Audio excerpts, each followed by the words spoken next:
আসসালামু আলাইকুম ওয়া রাহমাতুল্লাহি ওয়া বারাকাতুহু। দর্শক, আজ আমরা আলোচনা করব স্বপ্নে পানিতে ডুবে যেতে দেখলে কি হয়। অনেক ভাই বোনেরা আমাদের কাছে প্রশ্ন পাঠিয়েছেন যে মোহতারাম, আমি স্বপ্নে দেখেছি যে আমি পানিতে হাবুডুবু খাচ্ছি, কখনো সাঁতার কাটতে গিয়ে কিংবা কখনো নদী পার হতে গিয়ে আমি নদীর ভিতরে পড়ে গেছি, সেখানে হাবুডুবু খাচ্ছি, বাঁচার চেষ্টা করা সত্ত্বেও বাঁচতে পারছি না, অথবা এভাবে যদি ডুবে যেতে দেখে তাহলে সেটা আসলে কোন ধরনের বিপদের সংকেত হতে পারে।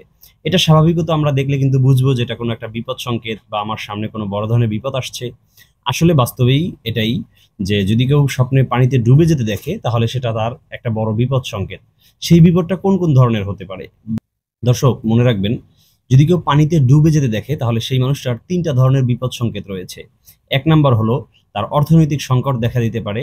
দ্বিতীয় নাম্বার হলো পারিবারিক কোন্দল দেখা দিতে পারে। তৃতীয় নাম্বার হলো জাগা জমি সংক্রান্ত কোনো শত্রুতা আছে, যেই শত্রুতার বশবর্তী হয়ে সে কোনো বড় বিপদের সম্মুখীন হতে পারে।